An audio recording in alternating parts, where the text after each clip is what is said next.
오늘 선지서를 한번 보겠습니다. 지난 시간까지 우리 역사는 끝났습니다. 역사서는. 그래서 지난 시간 것까지는 사실 우리가 통독하면 이해갑니다. 그냥. 예, 이해가 가요. 그런데 오늘 공부할 것은 좀 어렵습니다. 사실 선지서가 제일 어려워요. 그래서 선지서를 볼 수 있는, 어렵지 않게 볼 수 있는 키가 있습니다. 그거를 먼저 말씀드리고요. 선지서라는 게 뭐냐? 이거는 이제 선지자가 썼습니다. 선지자는 옛날에는 선견자다 그랬다고 그랬어. 선견자다. 그러면서 최초의 선지자를 정식 우리가 선지자로 최초에 시작하신 분은 아무래도 사무엘을 뽑을 수가 있습니다. 사무엘.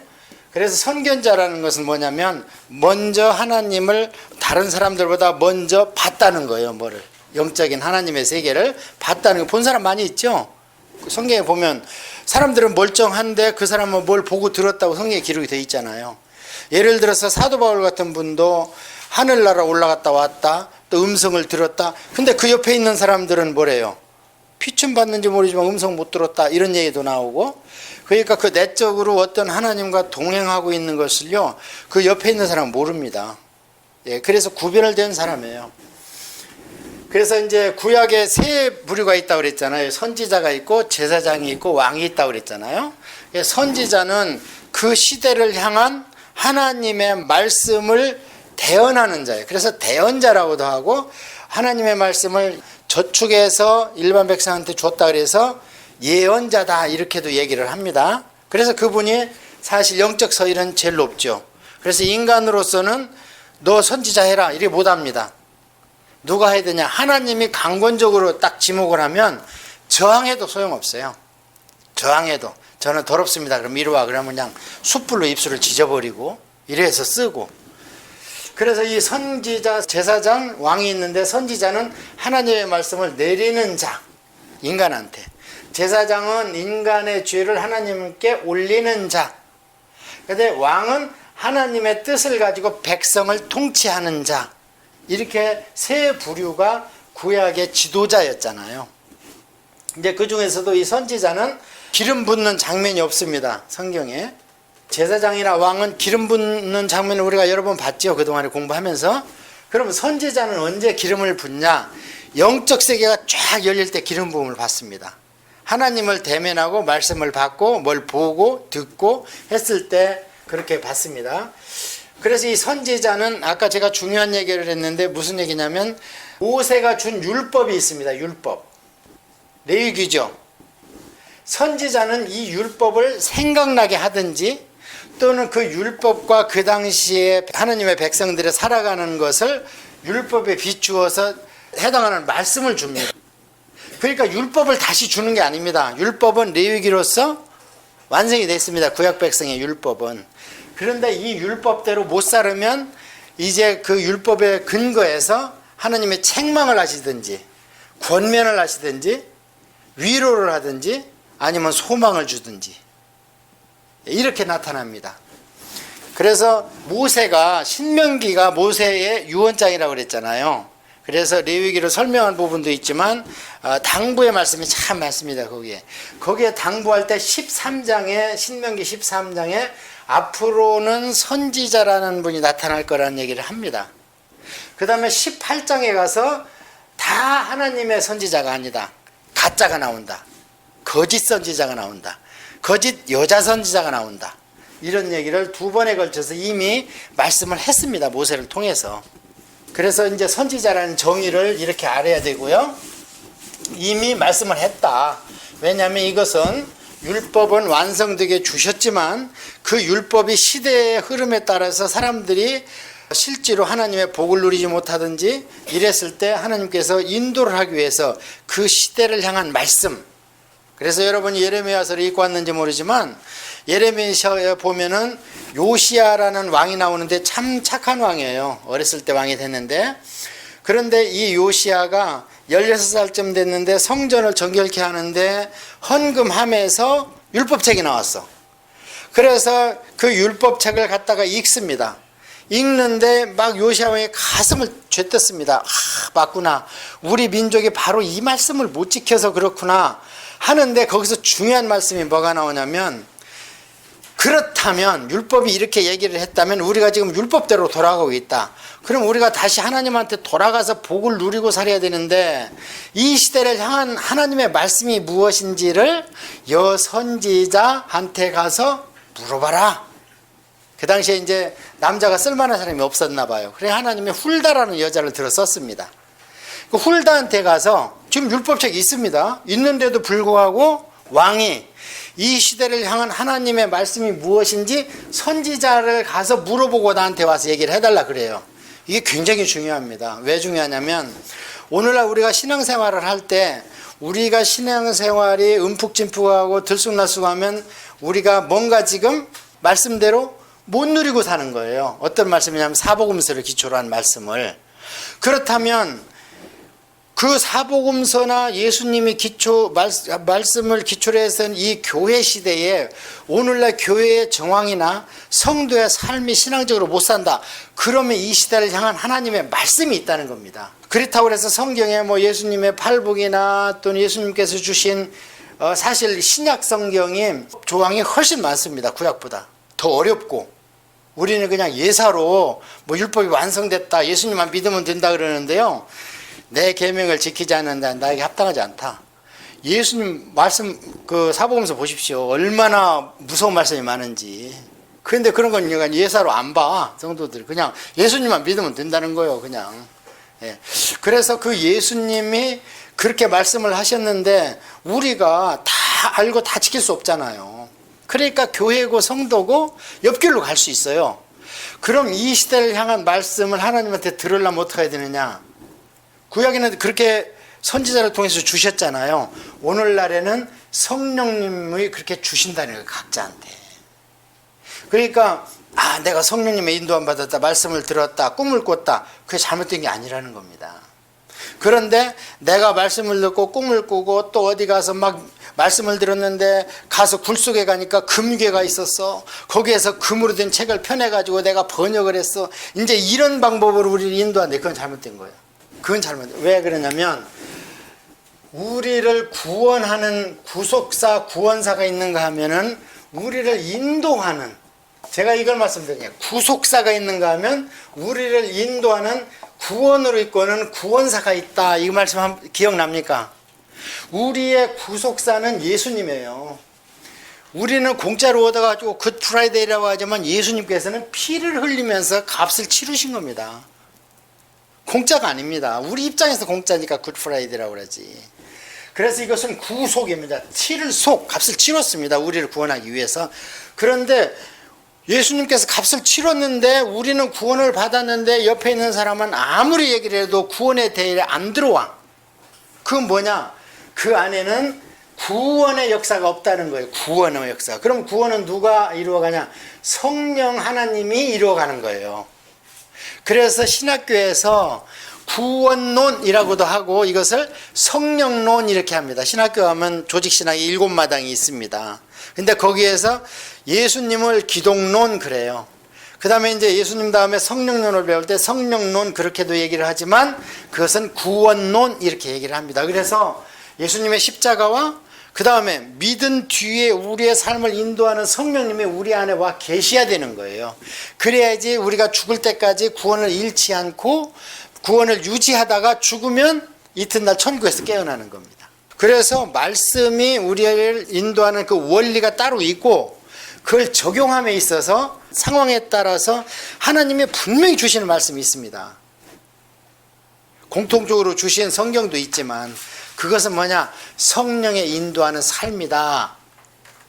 나중에 로마서를 공부할 때 제가 그걸 아주 키포인트를 드리는데요. 로마서가 그런 식으로 인도해 갑니다. 로마서는 뭐냐면 사도행전에서 교회가 생기고 나서 가장 시급한 문제가 개인의 구원이 어떻게 이루어지는 이게 제일 중요하겠죠. 사복음서는 예수님의 이 지상 생활을 기록한 거니까 더 뭐 플러스 마이너스 할 게 없고 그 다음에 예수님이 오셔서 십자가에서 끝난 게 아닙니다. 십자가는 성령님이 오셔서 교회를 형상하기 위한 마지막 단계입니다. 그래서 예수님이 승천하고 성령님이 오시니까 교회가 드디어 마가다락방에 첫 번째 교회가 탄생한 겁니다. 그게. 그 모형은 이스라엘 민족이었지만 진짜 교회는 그때 탄생한 거예요. 에베소서에 보니까 교회의 머리는 예수님이니까 예수님이 사역을 완수하시고 하나님 보좌 우편에 가니까 하나님께서 교회의 머리로 대관식을 해주셨잖아요. 드디어 완성된 교회가 된 거예요. 그게 안에는 어떤 분이 계시냐? 성령님이 계시는 겁니다. 그래서 사도행전까지는 역사적인 역사서, 교회가 완성이 됐기 때문에 그때부터는 교회가 이제 퍼져나가는 거예요. 이렇게. 그러니까 교회가 이 세상에 지금 뭐 수천 개, 수만 개가 있지만 사실 원교회는 하나입니다. 나머지는 전부 브랜치입니다.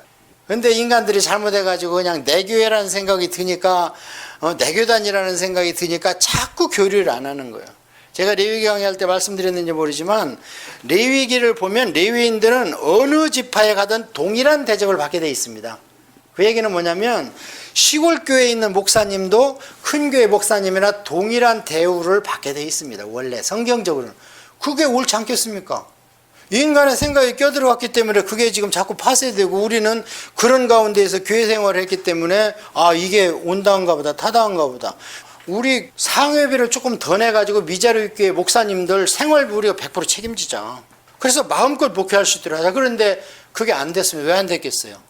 큰 교회에서 돈 상회비, 노회비, 총회비 더 내기 싫은 겁니다. 자기들 이름으로 뭘 하고 싶어 하는 거예요. 전체 총회 이름으로 하는 게 아니고. 그런데 우리는 그런 거를 상식적으로 그냥 받아들여. 성경을 이렇게 한 절 한 절 통독해 나가면요, 피할 수 없는 구절이 너무 많습니다. 피할 수 없는 구절이 성경에 있으니까. 그런데 그것을 우리가 안 보고 그냥 믿고 싶은 걸 믿는 거예요. 하고 싶은 말 하는 거고. 그래서 이 성경을 창세기부터 쭉 보다 보면요, 창세기부터 쭉 보다 보면 그냥 하나님 교회 같아요. 그래서 그 로마서가 교회가 탄생되면서 보면은 로마서가 개인 구원이 가장 중요하니까 그걸 해놨는데 뭐냐? 첫 번째, 모두가 죄인이다. 모두가 죄인이다. 유대인 너도 죄인이다. 이방인 너도 죄인이다. 그 다음에 이 죄를 아무도 해결을 못했다. 구약도 해결 안 됐고 구약 제사도 안 됐고 누가 했냐? 예수님이 했다. 그게 기독론입니다. 기독론. 예수님이 했다. 그래서 그냥 5장까지 가면 너무 기뻐. 죄가 해결됐으니까. 그런데 7장을 가서 보니까요, 아직도 이 안에 죄성이 있는 거예요. 그러니까 7장의 마지막에 아이고 죽겠다는 거예요. 오호라, 이 곤고한 사망의 몸에서 너가 나를 구해내랴 하고 탄식을 합니다. 아니, 죄인이다. 예수님이 십자가다. 기독론은 십자가다. 그랬으면 끝나야 되잖아요. 그런데 7장에서 오호라, 이 사망의 몸에서 누가 나를 구원하려 하는데 8장에 가서 뭐라고 그러냐면 드디어 성령의 생명의 법, 이게 나옵니다. 죄와 사망의 법이 아직 안 끝났습니다. 십자가를 지나왔지만, 믿지만, 여러분 우리 솔직히 해봐요. 믿으기가 더 힘들어요? 아니면 믿으니까 그냥 지상 낙원 천국입니까? 우리의 삶이. 믿으면 더 힘듭니다. 이 땅은. 내 안에서 샬롬이 있어서 그렇지, 믿으면 하루하루 살아가는 게 투쟁 아닙니까? 죄 안 지려고 싸워야 되고 예수님하고 말씀 때문에 참아야 되고. 그런데 이 죄와 사망의 법에서 앞으로 우리의 여생을 책임질 게 뭐냐? 성령과 생명과 성령의 법이다. 이게 뭐예요? 이게 구원론입니다. 구원을 유지해가는. 그러면 십자가에서 뭘 끝냈느냐? 우리가 믿기 전까지 지었던 죄, 그게 끝났다는 겁니다. 그 다음에 내 안에 있던 원죄성이 있잖아요. 우리 죄성. 죄성을 이길 수 있는 근거가 생겼다는 겁니다. 구원은 세 가지라고 그랬잖아요. 인간이 어떻게 이루어졌다고 그랬어요? 영, 혼, 육으로 이루어졌다고 그랬죠. 이렇게 세 가지로. 그래서 영은 이미 구원 받았습니다. 구원 받았으니까 이렇게 우리가 기쁘고 즐겁고 찬양하고 예배하고 그러는 거예요. 그런데 혼은 구원 중입니다. 그렇기 때문에 힘든 거예요. 이 땅 살아가는 것이. 차라리 바로 그냥 갔으면 좋겠는데 못 가잖아요. 내 힘으로 갈 수도 없는 것이고. 그래서 이것은 구원을 이루어가는 겁니다. 이루어가는 것을 더 쉽게 얘기하면 사단과 싸우는 과정입니다. 우리가. 그래서 사도 바울이 나는 구원을 매일 이루어간다. 나는 매일 죽는다. 아니, 천하의 사도 바울이 다메섹에서 예수님을 만났는데 왜 그런 말씀을 하겠어요? 그게 뭐냐? 혼의 구원을, 얻은 구원을 유지하기 위해서 매일 싸우는 거예요. 매일. 그 다음에 우리 육신은 어떻게 되느냐? 설사 이렇게 구원을 이루어 간다 하더라도 육신은 구원을 못 받았습니다. 그러니까 병들고 늙고 죽는 겁니다. 그래서 언제 육신은 구원을 받느냐? 언제 받는다고 그랬어요? 예수님 재림 때 구원받는 겁니다. 예수님 재림 때 우리가 영체로서. 그래서 사람들이 이걸 못 믿을까 봐 예수님께서 부활 후에 40일간 영체로서 이 땅에 계셨잖아요. 먹기도 하고 자물쇠로 잠궜는데 벽을 뚫고 돌아다니시기도 하시고. 이해하셨죠? 이 세 가지 구원을 이게 굉장히 중요합니다. 이런 것은 기본적으로 교육이 돼 있어야 됩니다. 그래야지 신앙생활할 때 성도들이 힘들지 않아요. 넘어지죠. 죄짓죠. 허물이 있습니다. 약합니다. 그러면은 물어보면 구원을 받았는가 말았는가 흔들만들해요. 그냥 바람 타고 구름 잡는 것 같이 신앙생활을 해. 그러나 이걸 확실히 알면 내가 설사 흠이 있고 죄를 졌다 하더라도 나는 구원을 이미 받았다 이 말이에요. 예, 그런데 조심할 것은 여기까지만 얘기하면 장로교입니다. 나는 죄를 져도 나는 구원 받았다. 여기까지만 얘기하면 장로교예요. 근데 그 다음을 얘기하면 순복음과 성결교회가 되는데 그 다음이 뭐냐? 받은 구원을 잃어버릴 수 있다. 그게 성경에 나와요. 또 히브리서에. 그러고 사도 요한의 편지를 보면 나는 사함받지 못할 죄를 위해서 기도하라고 하지 않는다. 뭐예요? 사함받지 못할 죄가 있다는 거예요. 그걸 보고 구약 성경을 보면 레위기 20장이 뭐라고 그랬습니까? 제사로 예물이나 제물로 사함받지 못하는 죄가 있습니다. 구약에도. 그러니까 신약에도 있는 겁니다. 그게 이제 흔히 얘기하는 제일 성경에 명확하게 있는 것은 성령 모독한 죄. 성령 모독한 죄는 뭐냐? 성령님이 일을 하셨는데 바리새인 나오고 서기관들이 와서 사탄이 했다는 거예요. 예수님한테 너는 바알세불이 힘을 입어서 지금 사람 병도 고치고 귀신도 쫓아내고 한다. 그러니까 예수님께서 기가 막히잖아요.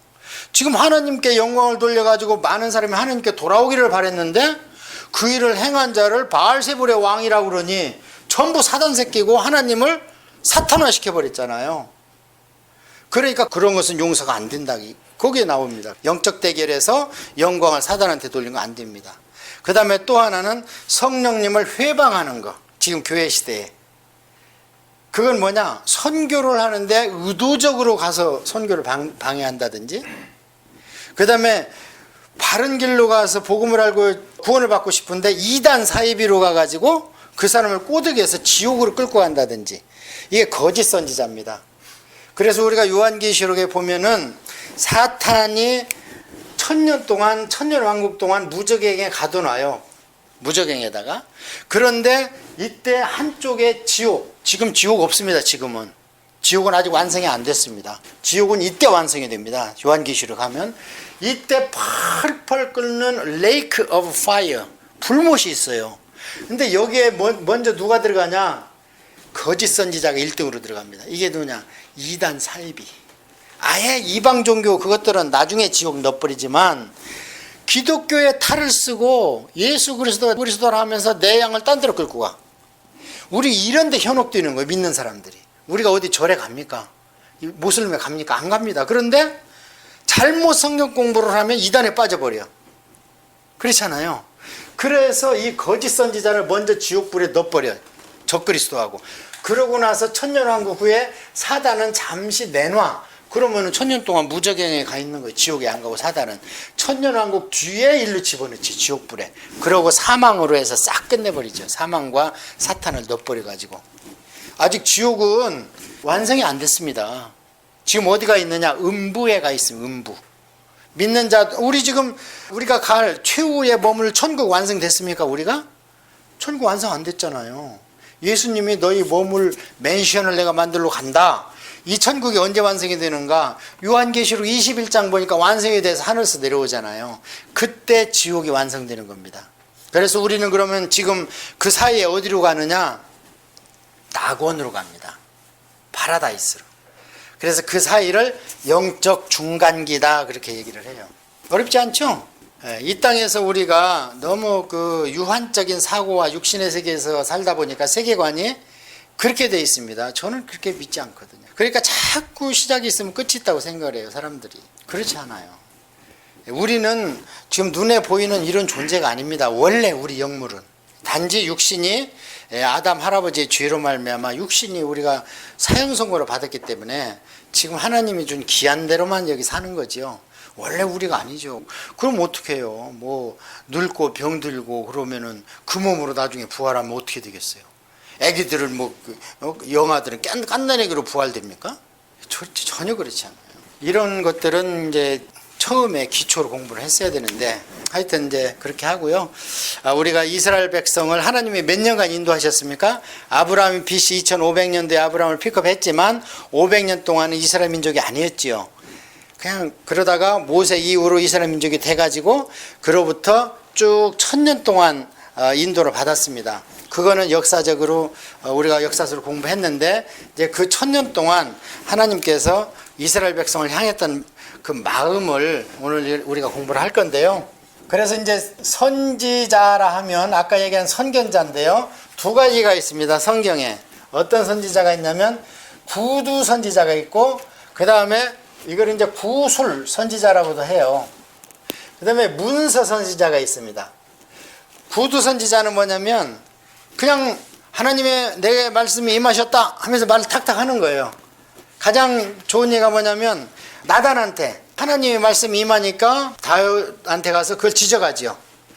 그렇게 하고 그 사건은 그걸로 끝났습니다. 그 말씀 툭 던져주고 끝났습니다. 그래서 구두 선지자입니다. 그 다음에 엘리야 엘리사도 많은 일을 하고 많은 기간은 일을 했지만 메시지는 그거예요. 너 뒤지지 마. 이세벨 너 그렇게 하지 마. 이 정도입니다. 그러다 안 되면 영적 대결 해가지고 하나님의 종인 것을 표시를 합니다. 막 기도하면 비가 안 오고 기도하면 비가 오고 막 달리는 마차보다도 더 빨리 막 달려가고 이런 것들. 그래서 이 구두 선지자와 문서 선지자가 있었는데 이 차이점이 뭔가 구두 선지자일 때는 하나님께서 일점의 희망이 있었습니다. 내가 말로만 가서 푹 찔러서 하면은 변화돼서 돌아오겠지. 이 희망이 있었습니다. 그렇지 않겠습니까? 우리가 애들 키울 때도 그러잖아요. 야 일찍 들어와? 이렇게 하고 끝나지만 나중에 그렇게 해서 말을 정 안 들으면 뭐래요? 여기다 쓰죠. 1. 9시까지 들어올 것. 2. 뭐 들어와서 저녁 차려 먹을 것. 너 사인해. 이게 선지서입니다. 그래서 우리가 이사야서를 보면 야 이제 기록해라. 왜냐하면 말로 툭툭 던져놨는데 이것들이 지금 500년이 그냥 지나간다. 그러다 보니 제너레이션이 바뀌어가지고 오고 오는 세대의 자식들이 많이 바뀌어서 희미해져가지고 이스라엘 백성이 망해가는 것이 그 책임이 누구한테 있는지를 모른다. 저것들이 지금 후손들이 그러면서 한다는 말이 우리 하나님이 힘이 없어서 우리가 당한다 이런 말을 한다. 그러니까 이사야야 지금부터 하는 말은 기록에서 전수하고 그 다음에 이것을 네 제자한테 맡기라 이거를. 그래서 우리가 이사야서를 잘 보면요 제자들이 써서 뒤에다 계속 붙인 흔적이 있습니다. 네. 그래서 이런 문서 선지자라. 그래서 우리가 공부할 것은 이 구두 선지자는 여러분이 성경 쭉 보면 나와요. 뭐 하나니아가 나오고 그 다음에 엘리야가 나오고 엘리사가 나오고 또 누가 나오고 이래서 말로 툭툭 그때마다 던져 적당한 시기에. 그러고는 그분들은 뒤로 빠지고 했는데 초기에는 그렇게 했는데 계속 역사가 부패하고 가니까 하나님께서 드디어 이사야 시대부터 그거는 뭐냐면 이스라엘 역사가 어느 정도 흐르고 나서 회복할 기미가 하나님 입장에서 보니까 도저히 없는 거예요. 그래서 이제는 기록해라. 그래서 문서로 남기기 시작했다. 그러면 이스라엘 역사 가운데에서 후반부겠죠.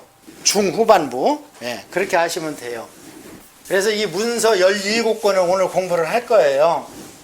구두선지자는 여러분이 쭉 역사서에 보면 나와요. 사무엘은 구두선지자입니까? 문서선지자입니까? 사무엘. 구두선지자죠. 엘리야 엘리사는 구두선지자죠.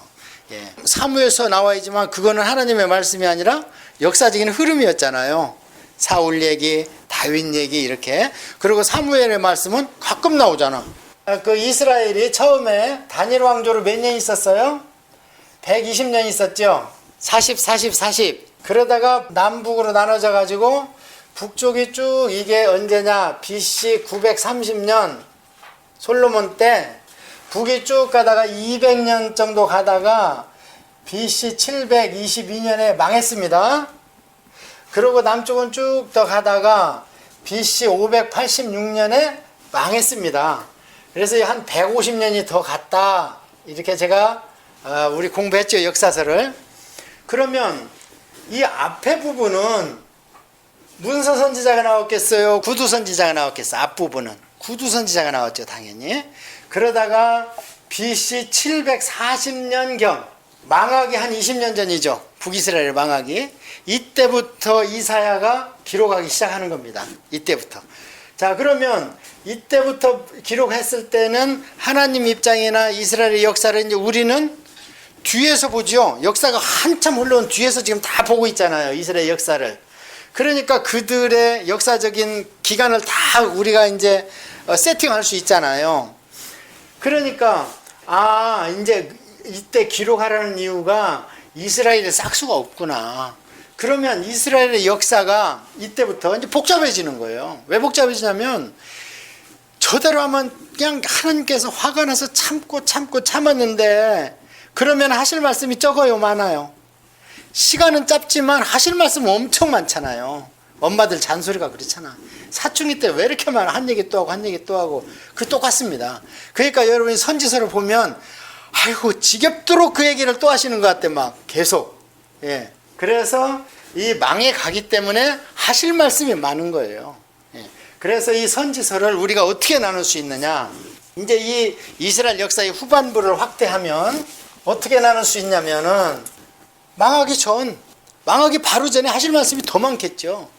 그 다음에 우리가 지난 시간에 공부했지만 하나님께서 한 번에 쳐요? 10년 텀으로 3번에 나눠서 칩니까? 기회를 계속 주죠. 10년 텀으로. 606년에 한번 잡아가봐, 다니엘을. 그리고 10년 기다려봐, 안 돼. 597년에 또 잡아가봐, 에스겔을. 또 안 돼. 그래서 586년에 망한 거 아닙니까? 왕을 그냥 시드기야 왕을 잡아가가지고. 그러니까 그 기간이 짧지 않다는 거예요. 그것을 뭐냐? 망에 가고 있는 기간. 짧지 않으니까 그 기간에 하실 말씀이 더 많겠죠. 20년간 얼마나 하실 말씀이 많습니까? 그 다음에 어떻게 해요? 이제 망했습니다. 완전히 586년에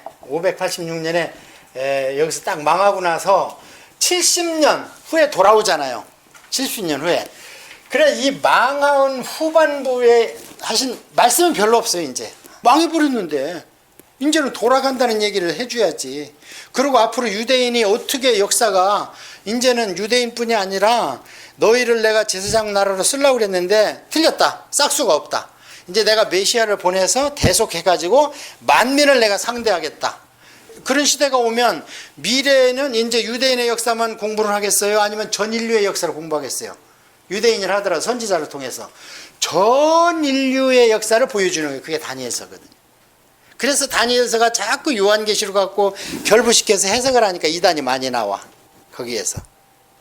다니엘서는 짧아요. 12장밖에 안 돼요. 하실 말씀이 없다니까요. 망했다니까. 이제는 이스라엘 민족한테는 할 말이 없어요. 앞으로는 이제 온 인류를 상대하면서 하실 말씀이 많은 거예요. 그래서 다니엘이 자꾸 유대인의 역사를 보여달라고 보채니까 12장 마지막 장에 가서 요한계시록을 보여줘버려. 그냥 너 있던 가서 너 그냥 죽어서 흙에 묻혀있어. 그럼 언젠간 너 살아난다. 이렇게 아주 이렇게 쉽게 제가 이 카테고리를 정해 이것을 알고 이 가운데에다가 이 세 군데 가운데에다가 선지서를 딱 집어넣고 읽으면요 그냥 읽어집니다. 그래서 망하기 전 그래서 이것을 제가 이제 여러분이 이해하기 쉽게 망한다. 이대로 가면 너희들 망한다. 그 다음에 망하고 있다. 이게 중간이에요. 망하고 있다. 그 다음에 망했다. 완료요. 이게 에스겔서예요. 포로 저는 망한다. 너희들 이렇게 하면 망한다. 그리고 이 앞에 짧게 그냥 하나님께서 짧게 말씀을 하신 게 뭐냐? 정신 차려. 이제 정신 좀 차려. 그래 이 정신 차려 하는 얘기가 요엘서입니다. 그러니까 아직 내 백성을 진짜 본뼈를 보여줘서 오랑캐를 데려오면 죽어야 되잖아요. 몇 명이. 그러니까 그것을 유비시키기 위해서 비유가 아니고 유비는 뭐라 그랬어요? 비슷한 사건을 옆에 갖다 놓고 진짜 사건을 설명하는 거예요. 비유는 그냥 뭐 같다 이렇게 하는 거지만 그래서 이 세상의 가정과 엄마, 아빠, 자식을 통해서 하늘나라의 하나님과 우리. 그래서 아빠는 성부 하나님, 엄마는 성령 하나님, 자식은 성자 예수님. 똑같잖아요. 그렇게 한번 보세요. 그 세 분이 하시는 일을. 아버지는 항상 결정하시잖아요. 우리가 성경 계속 보면. 그 다음에 성령님은 계속 탄식하신다잖아. 누가 탄식해? 아빠가 해, 엄마가 해, 집에서. 자식이 옆길로 가면 아빠는 야단만 치지, 엄마가 탄식하고 울고 하잖아. 성령님이 우리를 세상을 따라가면 탄식하신다잖아. 또 우리 대신 기도도 해주신다잖아요. 그런가 하면 예수님은 누구래요? 우리의 맏형이라잖아요. 맏형. 예수님 그렇게 말씀하셨잖아요. 맏형. 그런데 예수님께서 한술 더 떠가지고 똑같은 태에서 나오는 것을 부끄럽게 여기지 않는다. 너하고 나하고 똑같은 태에서 나왔다. 그게 에델포스라는 원어인데, 그냥 같은 엄마라는 거예요. 같은. 그 정도 우리를 대해주고. 똑같아요. 그걸 유비라 그래, 유비. 그러니까 가정생활이 제대로 돌아간 걸 보면 우리가 하늘나라 삶을 알 수 있습니다. 마찬가지로 이 정신 차려 이 얘기는 뭐냐면, 아직은 망하면 안 되지, 죽으면 안 되지, 경고 차원이니까. 그래서 메뚜기 떼를 보내가지고 그냥 싹 쓸어버립니다. 나오죠, 요엘서 보면. 그러고 나서도 말 안 들으니까 어떻게 해요? 이제는 황충, 이게 말하자면 메뚜기보다 큰 거, 그것이 와갖고 남은 거 줄기까지 싹 뜯어 먹어버려. 이게 뭡니까 도대체 하니까 하나님이 뭐라 그래요? 이것처럼 너희들이 계속 말을 안 들으면 군대가 수없이 와서 너들 씨를 말려버린다. 이걸 보여줬다고 그러잖아요, 요엘서에. 그게 뭐냐? 정신 차리란 말이에요. 아직은 진짜 매가 안 왔어, 매가. 정신 차리래. 그래서 2단계가 있고, 경고, 이걸 이제 조금 유식하게 하면 경고하는 단계가 있고요. 그 다음에 그 윗단계가 이제는 망한다. 그러고 나서 지금 망하고 있다. 정신 차려라. 이 망하고 있다는, 왜냐면 그 텀이 20년, 30년 가기 때문에 그래요. 그 다음에 이제 망했다. 여기를 보면 되고, 이제 넣겠습니다. 이제 이 책을 넣으면은, 우리가 선지서를 보면은요, 선지서가 17권인데 앞에 5권을 대선지서 그래요. 사, 렘, 에, 예레미야, 에가는 에레미야 붙어야 됩니다. 사, 렘, 에, 겔, 단. 여기까지를 딱 한번 성경책에서 분류를 시킵니다. 그래서 그걸 대선지서 그래요. 그리고 뒤에 있는 호엘람, 윤미나합, 스팍스마를 12권을 소선지서 그래요. 그런데 이거는 뭐냐? 분량이 많다는 거예요. 분량이 많기 때문에 따로 빼놨어요.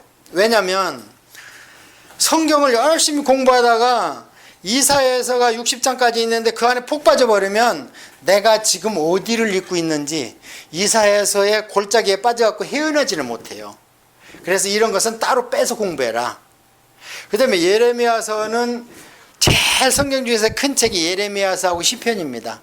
장순의 시편이 많지만 길게는 예레미야서가 더 길어. 52장까지 있는데 엄청 길어요. 그래서 그런 것들은 따로 빼놓은 겁니다. 그래서 5권을 따로 빼놨고요. 그 다음에 12권을 따로 이제 분량이 작다 그래서 빼놨습니다. 뒤로 빼놨는데, 그 다음에 유대인들이 성경 작업을 할 때 빼놨지만 시대 순으로 배열하자 그랬습니다. 그러니까 얼마나 좋아요, 우리가 공부하기가. 이 순서대로 돼 있는 겁니다. 빼놨지만, 분량이 많은 걸 따로 뺐지만 요것도 시대 순으로, 분량이 적은 걸 따로 뺐지만 요것도 시대 순으로. 그래서 눈에 보이는 계시입니다. 나중에 신약 성경 우리 공부할 때는 어떻게 했냐면 교리라고 그랬잖아요. 신학은 제가 계속 그 잃어버리면 안 됩니다. 신학은 교리 계시예요. 그래서 신약 성경은 마태, 마가, 누가, 요한, 사도행전, 로마서, 고린도전서 이렇게 나가지만 쓰인 순서는 뒤에 게 앞에로 와야 됩니다. 사도 바울이 먼저 쓰기 시작했어요, 성경은. 그러고 나서 제자들이 예수님이 곧 오신다더니 안 오시네?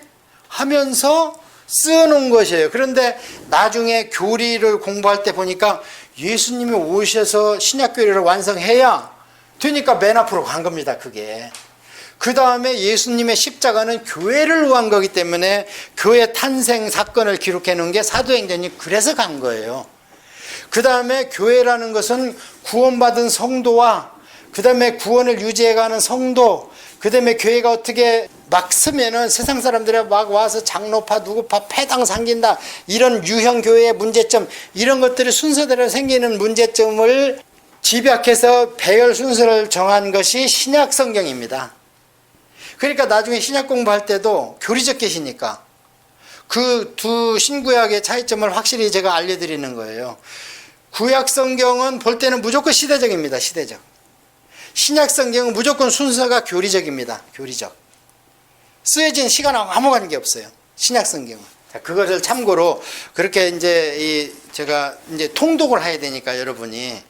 그럼 여기다 이제 넣어볼게요. 자, 맨 처음에 대선지서를 넣겠습니다. 이사야서는 어디냐? 여기입니다. 망한다. 그래서 이사야서에 나오는 단어가 무슨 자가 나오냐면 남은 자라는 얘기가 이때부터 나오기 시작해요. 남은 자라는 뜻이 뭐냐면 영어로는 remnant, remaining 이 뜻인데요. 지금까지는 하나님께서 유대인 전체를 같이 움직여 보려고 계속 선지자, 제사장, 왕을 통해서 하나님이 막 역사를 했잖아요. 그런데 이제는 이스라엘 민족 전체 틀려먹었다. 그 중에서 남은 자만 구원받는다. 이제는 개인 구원이 드디어 시작되는 겁니다. 개인적으로 하나님께서. 그래서 남은 자 사상이 계속 나오면서 이사야한테 뭐라고 그러냐면 네 아들 이름을 남은 자라고 정해라 그래요. 남은 자가 돌아온다. 스알야숲 큰아들 이름이. 스알야숲이 무슨 뜻이냐면 남은 자가 돌아온다는 거예요. 사람들이 그래도 못 알아들어. 무슨 얘기인지. 아, 이제 우리 하나님께서 우리 선민을 포기하시는구나. 그렇다면 이제 우리가 정신 차리고 내가 정말 하나님 앞에 1대1로 바로 서야 되겠구나. 이 생각을 했는데 정신을 못 차리니까 마을살을 하스바스라고 해라. 둘째 아들을. 그건 뭐냐? 곧 망한다. 곧 시행한다. 곧 이스라엘 나라 전체는 없어지고 그 중에서 남은 자. 그래서 그때 나온 얘기가 그 하박국에 나오는 의인은 그의 믿음으로 말미암아 살리라. 지금까지 그런 얘기 없습니다. 모세오경에도 없고 지금까지 또 공부할 때 개인에 대해서 야 지금 시대가 이렇고 나라가 이렇게 썩어 빠져도 의인은 그의 믿음으로 말미암아 구원받아 이런 얘기 한 적이 없습니다. 어떻게든 이스라엘 민족 전체를 끌어보려고 얘기를 했습니다. 하나님께서 애를 쓰셨어요. 그래서 이사야서는 여기에요. 망한다.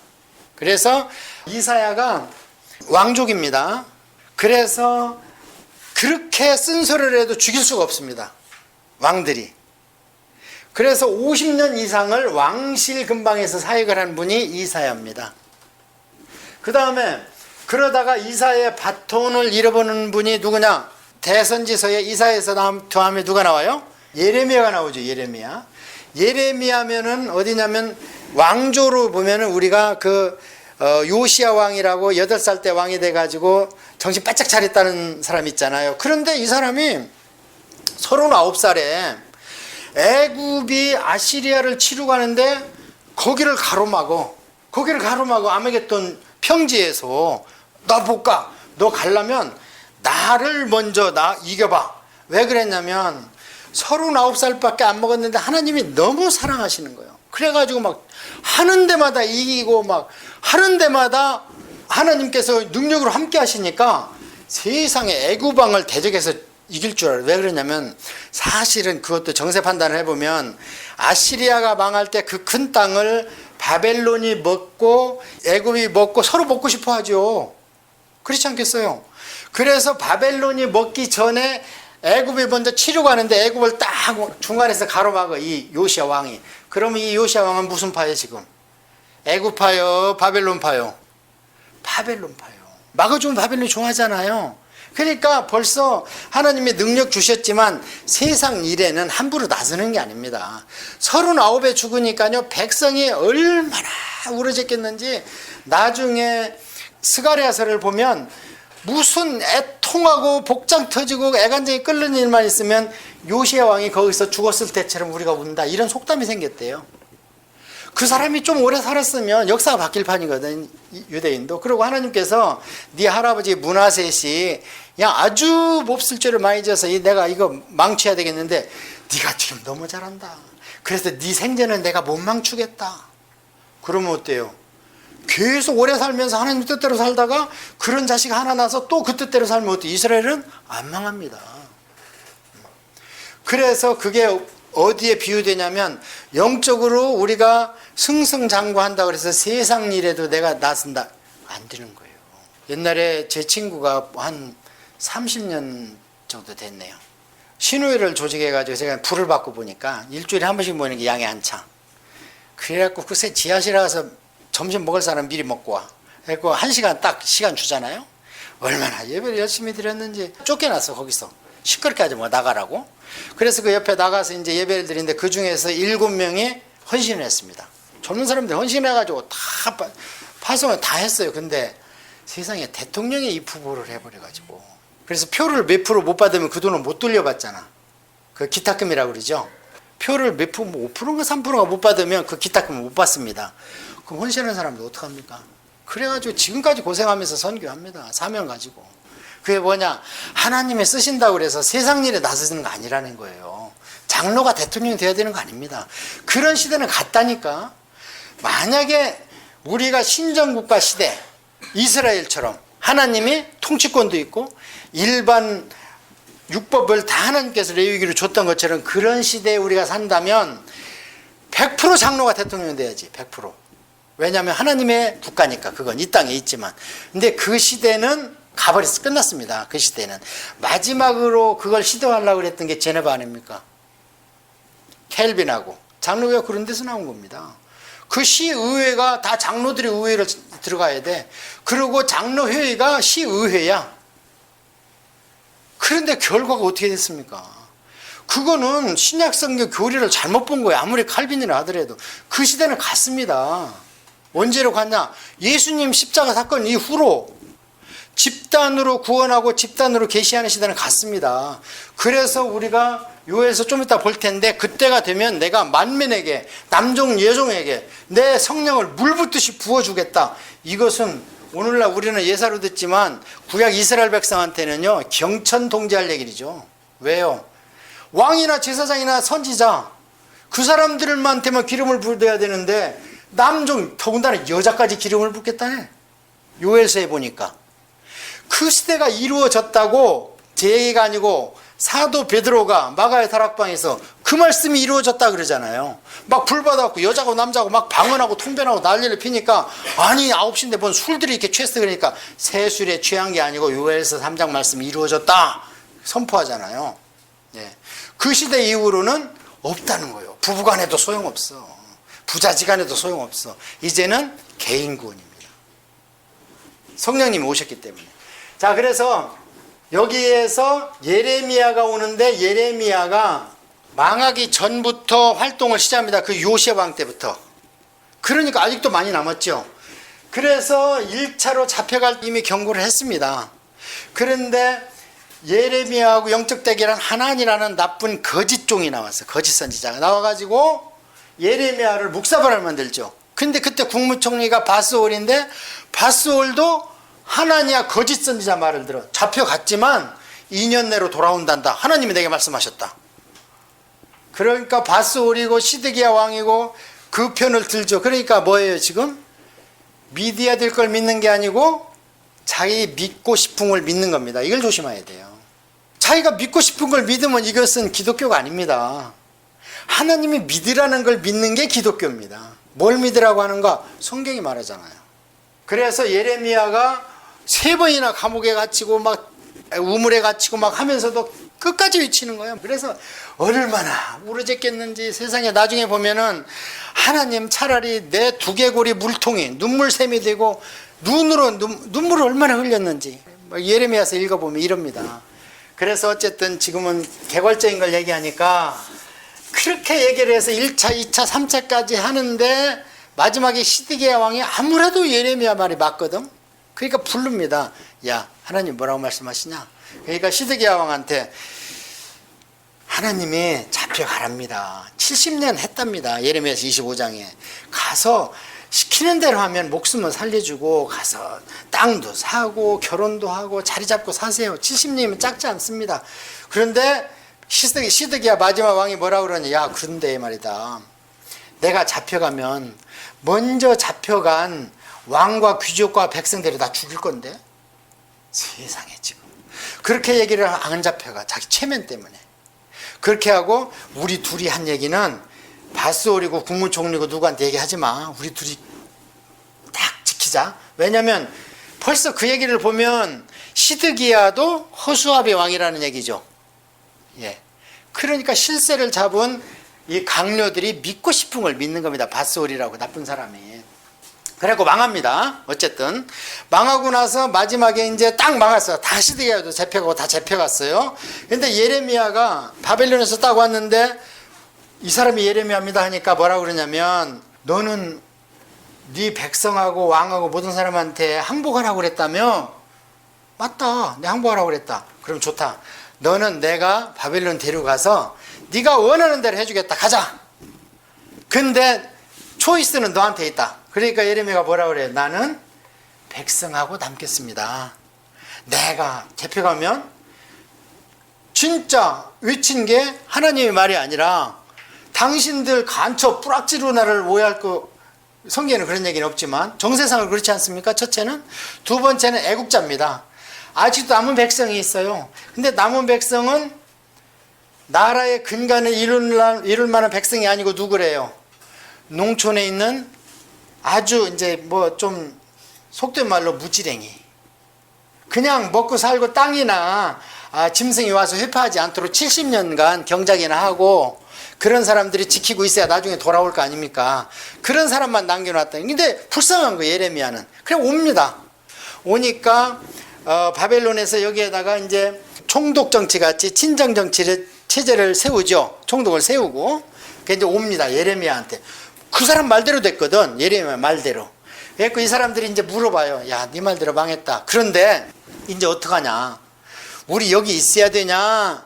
아니면은 피해야 되냐? 그러니까 예레미야가 잡혀갔기 때문에 하나님의 법이 집행됐기 때문에 이제 바벨론이 안 온다. 여기 지켜서 그 고향 산천을 잘 보존하고 있다가 70년에 돌아오면 다시 나라를 세우자 했는데 이 사람들이 뭐라 그래요? 또 올 텐데? 하고 애굽으로 이집트로 남쪽으로 남하를 해버려요. 이게 청개구리입니다. 완전히. 바벨론이 온다고 그럴 때는 안 온다고 버티고 이제는 망했으니까 안 온다 그러니까 또 올 거야 그래서 피합니다. 그러니까 예레미야서에 보면 또 그 백성이 못 믿어서 또 따라갑니다. 거기에 난민촌에 따라가요. 따라가서 거기서 죽습니다. 그러고 묘가 없어. 그래서 나중에 예수님 시대에 예수님이 하도 이적기적을 행하니까 뭐라 그래요? 누구라고 하더냐? 그러니까 뭐라 그래요? 죽은 세례 요한이라고 합디다. 뭐 이러지만 그 중에 하나가 누구라고 그래요? 혹자는 예레미야라고도 합니다. 그 얘기가 나오죠. 왜냐하면 예레미야 묘가 없대요. 얼마나 애가 달아서 죽었으면. 그래서 여기가 예레미야는 망해 간다. 예, 망해 이제 했죠. 예레미야서 읽어봤죠. 그래서 예레미야라는 뜻이 하나님께서 던져버렸다는 뜻이에요. 3장에 나옵니다. 예레미야서 3장에. 예. 그래도 이사야 때만 해도 이사야회입니다. 그 야자가 여호와 할 때. 그래서 이사 그러면 구원 그 뜻이에요. 그래서 야훼가 구원자다. 그러니까 위에 의지하지 말고 우상 의지하지 말고 지금이라도 나한테로 돌아와라 하는 게 이사야의 메시지고, 예레미야는 하나님을 포기했다. 확 던져버린다. 포기했다는 얘기죠. 자, 그러고 있을 때 망할 때 1차, 2차, 3차로 해서 1차는 누가 잡혀갔다고 그랬어요? 다니엘. 2차는 10년 터울로 에스겔. 3차는 다 잡혀갔다는 이 시드기야 왕까지 다 망했다고 그랬잖아요. 자, 그러면 그 다음에 바톤을 이어받는 게 누군가? 예레미야는 이제 망했습니다. 예레미야에서 끝에 보니까 다 망했잖아요. 우리 공부했잖아요, 금방. 그럼 예레미야의 바톤을 이어받는 게 누구냐면 누가 나와요? 바로 에스겔이 나오고 그 뒤에 다니엘이 나오죠.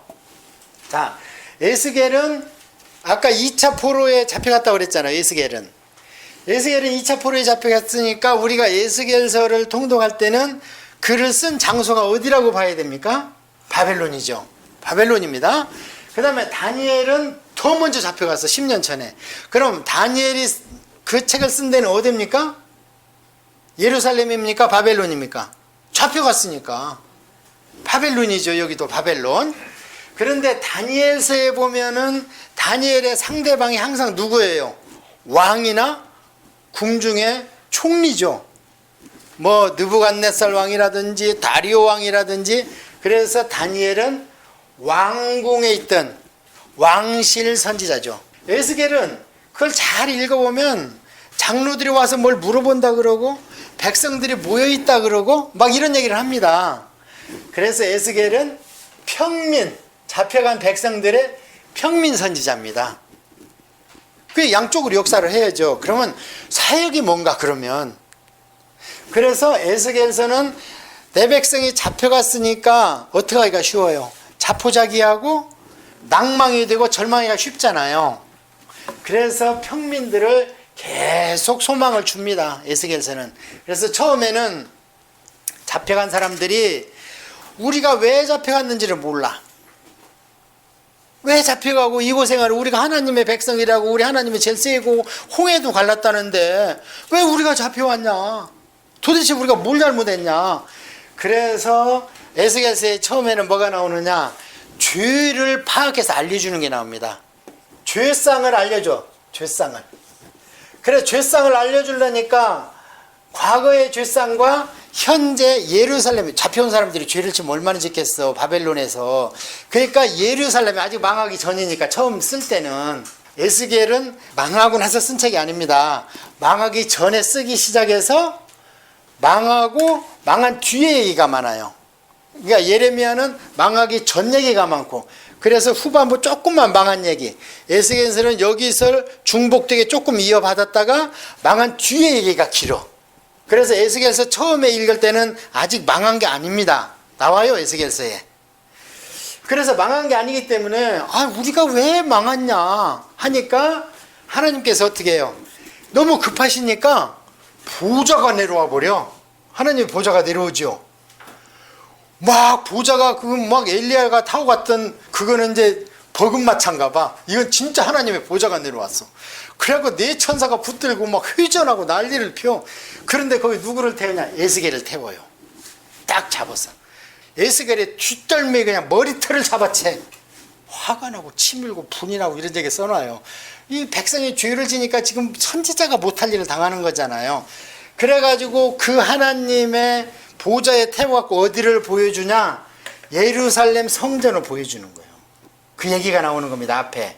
그래서 보니까 막 성전을 뚫고 들어갔더니 제사장들은 거기다가 막 몰렉신을 해놓고 하고 또 한 칸에 또 들어가 보니까 여자들이 모여가지고 하늘의 여왕에다가 막 비나이다 비나이다 우리 좀 살려주시오 이따위 하고 지금 벌써 2번이나 잡혀갔는데도 그 짓을 하고 있는 거예요. 그걸 보고 와서 다시 바벨론으로 하나님께서 그 하나님의 보좌에다가 에스겔을 태워가지고 또 옵니다. 바벨론으로. 그때 뭐 했냐면 운합하는 작업을 했습니다. 그래서 낮에는 죽으라고 일하고 밤에는 모여서 에스겔이 이제 선지자라고 그러니까 그 얘기를 듣는 거예요. 하나님의 그 공부도 하면서. 그러니까 에스겔이 설명을 해주는 거예요. 네 죄를 모르냐 지금? 에스겔은 모릅니다. 눈으로 안 봤어요. 안 보니까 하나님이 영적으로 데려간 거예요. 그래서 그 죄상을 다 보여줍니다.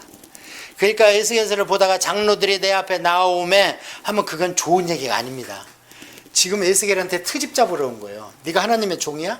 그런데 우리가 이 바벨론한테 망해야 돼? 이런 얘기를 하는 겁니다.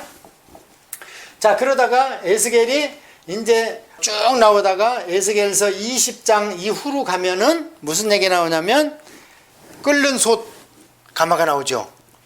예루살렘을 바글바글 끓여가지고 불순물을 제거하는 게 뭐냐.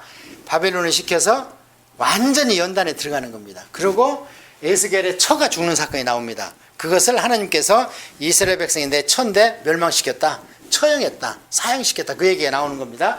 그래서 그걸 장칼이라고 얘기했죠. 그렇게 하면서 에스겔서가 나오는데 자 그렇게만 하면 백성들이 낙담하죠. 이제 끝났나? 했는데 40장에 넘어가면서 뭔 얘기가 나와요. 막 골짜기에서 뼈다구들이 일어나는 거 하면 그 다음에 막 성전의 환상을 보여주고 이런 얘기가 쭉 나오죠. 그러면서 끝에는 여호와 산마다 이렇게 끝나요. 여호와 산마가 무슨 얘기냐면 하나님이 거기 계신다 그 뜻이거든요. 그럼 거기는 어디냐? 새로 보여주는 새 성전 설계도. 에스겔서가 소망으로 끝납니다. 그런데 그 설계도가 쭉 나왔는데 우리가 역사를 살아온 뒤로 지금 이스라엘과 예루살렘을 보면 그 성전이 쓴 일이 없어요. 근데 어떤 성경학자분들은 그것이 앞으로 천년왕국 때 성전이라고 그래요. 근데 그건 잘못 본 겁니다. 왜냐하면 거기에 보면 짐승의 제사를 드립니다. 그리고 성전에 모여서 제사를 드려요. 그러면은 예수님의 십자가와 성령 강림이 거꾸로 가야 됩니까? 다시? 그럼 말이 안 되는 얘기죠. 천년왕국 때는 예수님이 성도와 함께 다스리는데 예수님을 보고 믿는데 보는데 뭘 믿습니다 해. 지금 여러분이 저를 볼 때 박 목사가 우리를 가르치고 있는 것을 믿습니다 합니까? 그냥 보면서 믿습니까? 눈을 보는데 뭘 믿습니다 할 필요가 없어요.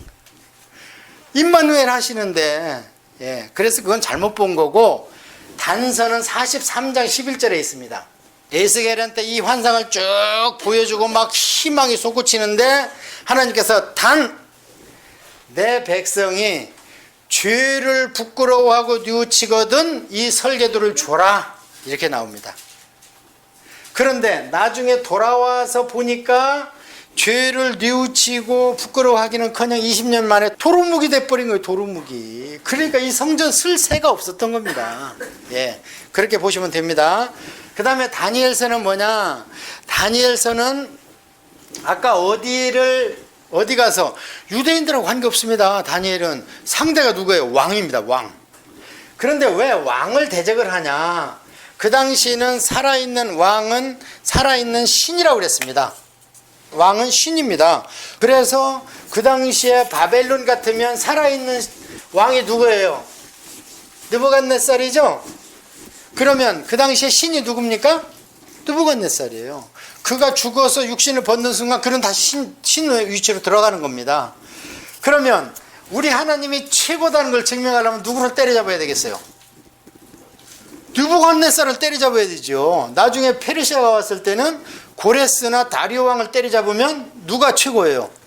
우리 하나님이 최고죠. 그런데 우리 하나님은 영이기 때문에 그걸 육신의 사람을 때려잡으려면 누구를 써야 되겠어요? 육신을 갖고 있는 하나님의 종을 써야 되겠죠. 거기에 쓰임받은 게 다니엘입니다. 그와 세 친구. 그러면 다니엘서는 한마디로 얘기하면 뭡니까? 한마디로 얘기하면 우상은 허상이다. 지금까지 하나님께서 애가 탄 게 우상 아닙니까? 우상. 그냥 너무 애가 타니까 우상이 그렇게 좋아? 그럼 니들 죽었을 때 시체를 우상 앞에다가 펼치겠다. 그냥 햇빛으로 말려버리겠다. 막 하느님 감정이 격하면 엄청나세요. 에스겔서 보시면. 그래가지고 다니엘서는 뭐냐면 우상을 때려잡는 거예요. 그래서 우리 하나님이 최고의 신이다. 그게 뭐냐? 하나님을 아는 지식이 물이 바다를 덮음같이 온 세상에 하나님을 아는 지식이 넘치리라 한 게 다니엘서에서 이루어졌는데 누구 손으로 이루어졌냐? 다니엘서 4장에 느부갓네살이 꿈을 꿨는데 뭔 꿈을 꿔요? 소가 됐다가 7년 만에 원정신으로 돌아와서 근데 그게 하나님 말씀을 듣고 7년이 차니까 하나님 말씀이 와서 내가 다시 왕권을 잡았다. 그래 너희 하나님이 최고다 하는 간증문입니다 이게. 그래서 이 간증문을 그 당시 다스리던 127개국 나라 언어로 번역해서 써내려간 관보예요. 그러면서 어떻게 해요? 그럼 어떻게 됐겠어? 중동의 127개국이 전부 다 여호와가 최고의 신이요 유다 이스라엘의 신이 최고라는 것이 살아있는 신이 그 얘기를 해버리는 거예요. 믿고 안 믿고는 그들 맘이고. 그러면 물이 바다를 덮음같이 온 세상에 하나님 아는 지식으로 찼어요 안 찼어요? 구약에는 이때 찬 겁니다. 신약에는 지금 찬 거고. 지금은 뭐 축구 선수가 공을 넣어도 이렇게 하는데 나 하나님 몰랐다 하는 건 말이 안 되는 거예요. 모슬롬한테 너 하나님 알았으면 몰랐는데 모르기는 미국 하면 너 기독교 생각했잖아. 예. 지금 미전도 전도는 별로 없습니다. 몇도 안 돼요. 예. 그래서 믿든 안 믿든 그 사람 나름이고 하나님을 아는 지식은 지금 온 세상에 다 퍼졌습니다. 하나님이 계신다 하는 것은 다 퍼져. 믿고 안 믿고는 그 사람한테 딸리는 거고. 자, 아셨죠? 이게 대선지서를 볼 수 있는 키입니다. 다 복습할게요. 이사야에서는 뭐라고요? 하나님만이 구원자시다. 그러니까 너희들 이대로 가면 망한다. 그리고 앞으로는 집단 구원 없어. 남은 자만 구원해. 아들 일은 수알야수비라 짓고 말을 안 듣네? 마을살레를 하스바스라고 쳐. 이렇게 해도 말을 안 들어. 그러고 나서 드디어 예레미야를 바톤을 받았는데 예레미야는 하나님이 던져버렸다 이미. 이제 수소 담을 수가 없다. 그러면서 나오는 얘기가 뭐냐면 이제는 의인이 와서 기도를 해도 그 믿음으로 그만 구원받아. 다니엘, 욥, 노아 기도하면 걔들만 구원받아. 이제 안 돼. 그렇게 얘기하고 심지어는 예레미야야 중보기도 좀 하지 마. 이미 죄가 찼다. 중보기도 좀 하지 마. 3번이나 예레미야서에 기도를 못하게 하나님이. 왜냐면 기도하면 내 종이 울면서 기도하니까 마음 아픈데 저것들이 죄를 뉘우치야지 세상 천지. 그러니까 마음이 답답한 하나님께서 그러니까 제발 기도 좀 하지 마라 아야 내 종아. 이런 얘기가 예레미야서에 3번이나 나와요. 자 그렇게 하고 나서 이제 에스겔은 뭐냐 이제 이도 저도 말을 안 듣는다. 그리고 지금 맞박이 전부 다 대리석이 됐다. 대리석 화강암이 됐다. 이 얘기는 뭐냐면요 오늘날 신약시대 우리 교회가 그렇습니다. 그냥 어떻게 잘나가고 큰 교회일수록 강대상에 철학자니 시인이니 정치가가 올라와. 어떻게 목사님이 데리고 올라오는데 보면 입에서 자꾸 다른 사람이 와. 세상에 이 선지자들 얼마나 많은 사람들 동행해서 와서 얘기를 해줘야 되는데 그래서 안 들어가. 하나님의 말씀이 안 들어가요. 어느 정도 안 들어가냐 에스겔서에 나오는 얘기를 하는 겁니다. 제 얘기가 아니고 머리가 화강암 대리석에 단단해져서 내 말이 안 들어간다. 그렇다고 포기하면 안 된다. 그러면서 나오는 얘기가 죽을 때 죽더라도 선포해. 그러면 네 손에서 내 피 안 찾겠다. 이 얘기가 2번 나와. 3장하고 33장에. 너는 그냥 외치는 게 네 사명이다. 근데 어떻게 외치냐? 그러면 저들이 나를 죽일 텐데요. 아니야. 네 머리박을 내가 금강석으로 만들어주겠다. 그래서 에스겔이라는 뜻이 머리박을 금강석으로 만들어준다는 뜻입니다. 내가 너를 단단하게 해주겠다. 그래서 백성들이 완고해가지고 목사님한테 대들고 교회한테 대들고 해도 그들이 지금 화강암이 돼가지고 안 들어간다. 막 자꾸 치받는다. 그 대신 내가 너를 금강석 머리로 만들 테니 가서 받아. 그래도 받으면 그들의 피값을 너한테는 내가 안 찾겠다는 게 그게 우리 많이 인용하잖아요. 교회에서들 때를 어떤 일보다든지 선포하면 그들이 그래서 죽으면 그들의 죄로 죽는 것이고 너한테는 그들의 피값을 네 손에서 안 찾겠다. 사명입니다. 그게 에스겔서입니다. 다니엘서는 무엇이냐면 다니엘서는 하나님만이 심판. 다니엘 성경에 하나님을 나타내는 단어가 이거는 상식이라고 그랬죠. 첫 시간에 공부했습니다. 엘이라는 단어. 그 다음에 뭐라 그랬어요? 여호와 또는 야훼. 여호와 야훼. 엘은 우리 성경에 하나님 이렇게 표현이 됩니다. 번역이. 여호와 야훼는 그대로 됐습니다. 순복음쪽에는 야훼라 그러고 우리는 여호와 그러는데 엄유하신 하나님이기 때문에 그래서 여호와인지 야훼인지는 몰라요. 그러나 이게 이사야, 미가야, 하나니야, 예레미야 제가 계속 야자 넣죠. 그 끝에 야자가 야훼라는 뜻입니다. 그래서 아까 예레미야는 야훼가 던지셨다. 이사야는 이사야훼. 야훼가 이사이다. 이사는 구원자이다. 이런 뜻이에요. 그래서 세상의 심판자는 느부갓네살 제국왕도 아니고 누구냐? 나다. 왜냐하면 그놈을 내가 지금 이기지 않느냐. 그래서 다니엘서는 꿈이 2번 나오고 우상과 영적 대결이 2번 나오고 나머지는 환상으로 계시를 하는 거죠. 7장부터는. 자 이제 또 강론으로 들어갑니다. 어떻게 해요? 이제 좀 환해졌죠. 이사야서 예레미야서. 그 뒤에 애가는 뭐냐? 집행되고 나서 망한 뒤에 맨 마지막에 예레미야가 예루살렘을 돌아다니면서 본 거예요. 얼마나 비참한지. 그래서 애가라고 그랬잖아요. 에스겔서는 이제 처음에 우리가 왜 망하냐 했을 때 그 죄를 보여줬고 그 다음에 중간에는 와서 예루살렘을 망치는 얘기가 나오고 그러고 나면 소망이 없을까봐 이제 에스겔의 마른 골짜기 뼈다구들 일어나는 거, 그 다음에 그들이 일어나서 하나님 섬길 수 있는 성전 설계도 준 거. 그런데 죄를 부끄러워하고 죄를 뉘우치지 않았기 때문에 결국에 그건 실행되지 않았다. 그건 왜 그러냐면 나중에 우리가 역사서 공부했지만 느헤미야 에스라 사건 이후에 돌아와서 회복을 했는데 말라기서를 보니까 20년도 안 돼서 다시 원이 추가돼 버렸기 때문에 문을 딱 닫아버렸다. 400년간은. 그래서 그게 성전이 이루어질 시간이 없었다. 이렇게 말씀을 드렸습니다. 자, 그럼 이제 이렇게 이제 대선지서 벗고 이제 소선지서를 갈 건데요.